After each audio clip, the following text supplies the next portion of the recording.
क्या भारत के करोड़ों छात्रों का गुस्सा अब सड़कों पर उतरने वाला है? क्या नीट पेपर लीक विवाद एक बड़े युवा आंदोलन का रूप ले सकता है? 6 जून को कुछ ऐसा होने वाला है जिस पर पूरे देश की नजरें टिकी हुई हैं। 30 वर्षीय कॉकरोच जनता पार्टी के संस्थापक भारत लौट रहे हैं।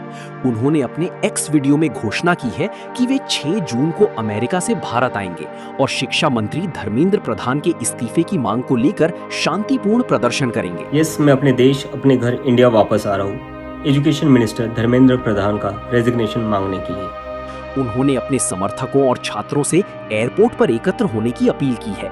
इसके बाद प्रशासन से अनुमति लेकर जंतर मंतर पर शांतिपूर्ण विरोध प्रदर्शन करने की बात कही गई है। क्या मैं 6 जून सैटरडे सुबह दिल्ली आऊँगा। आप सब मुझे एयरपोर्ट पर मिलिए। हम सब मिलकर पार्लियामेंट स्ट्रीट पुलिस स्टेशन जाएंगे और वहाँ पर जंतर मंतर पर एक पीसफुल प्रोटेस्ट करने के लिए परमिशन मांगेंगे। गलत के खिलाफ हम पीसफुल तरीके से अपनी आवाज़ उठा सकते हैं। उसी कॉन्स्टिट्यूशन के अकॉर्डिंग हम अपनी आवाज़ उठाएंगे और मैं उम्मीद करता हूँ जितने भी कॉकरोच जनता पार्टी के सपोर्टर्स हैं और जितने भी स्टूडेंट्स और यूथ इस सिस्टम से परेशान हैं वो इस प्रोटेस्ट में शामिल होंगे। जिसको लगता है धर्मेंद्र प्रधान एजुकेशन मिनिस्टर जो है हमारे, उनको रिजाइन करना चाहिए, वो सभी लोग इस प्रोटेस्ट में शामिल हो जाएं। ये विरोध उस समय हो रहा है जब नीट यूजी 2026 पेपर लीक के आरोपों के बाद परीक्षा रद्द कर दी गई। करीब 22 लाख छात्र प्रभावित हुए हैं। इसके अलावा CUET और अन्य परीक्षाओं को लेकर भी छात्रों में नाराजगी देखी जा रही है। आज नीट के 22 लाख स्टूडेंट्स, CBSE के 17 लाख स्टूडेंट्स, CUET के 16 लाख स्टूडेंट्स और SSC GD के 40 लाख स्टूडेंट्स, ऐसे 1 करोड़ से ज्यादा स्टूडेंट्स हैं जिनकी जिंदगी के साथ मजाक किया गया है सिस्टम द्वारा। किसी को तो इसकी जिम्मेदारी लेनी होगी। इतने बड़े ब्लंडर के बाद भी अगर एजुकेशन मिनिस्टर रिजाइन नहीं करते तो इसका मतलब इस देश में अकाउंटेबिलिटी नाम की कोई चीज बची ही नहीं है। ऐसा लगता है कि सिस्टम जितनी चाहे उतनी गलतियां कर सकता है और उसके लिए कोई कॉन्सिक्वेंसेस है ही नहीं।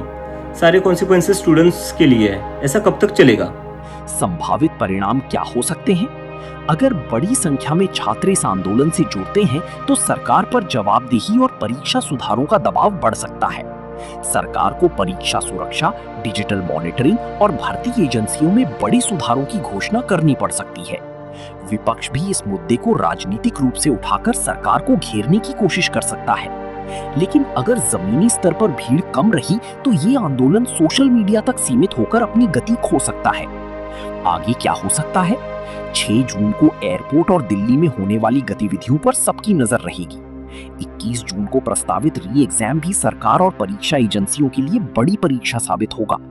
अगर छात्रों की मांगों पर पर्याप्त कार्रवाई नहीं होती तो आने वाले हफ्तों में देश भर के कई शहरों में और प्रदर्शन देखने को मिल सकते हैं। एक तरफ करोड़ों छात्रों का भविष्य, दूसरी तरफ सिस्टम पर भरोसे का सवाल। अब देखना होगा कि 6 जून का ये प्रदर्शन सिर्फ एक विरोध बनकर रह जाता है या भारत की युवा आंदोलन का नया अध्याय लिखता है। आप क्या सोचते हैं? क्या परीक्षा प्रणाली में बड़ी बदलाव की जरूरत है? और रही बात जेल के डर की, हम कब तक डर कर जिएंगे यार? ये देश किसी एक पार्टी का थोड़ी ना है। ये देश तो हम सबका है। हमारे फ्यूचर का सवाल है। हमारे फ्यूचर बर्बाद हो रहा है कि जब भी इस देश में किसी के साथ कुछ गलत हो तो हम सबको आवाज उठानी चाहिए in a very peaceful and democratic manner. अपनी राय कमेंट में जरूर बताइए।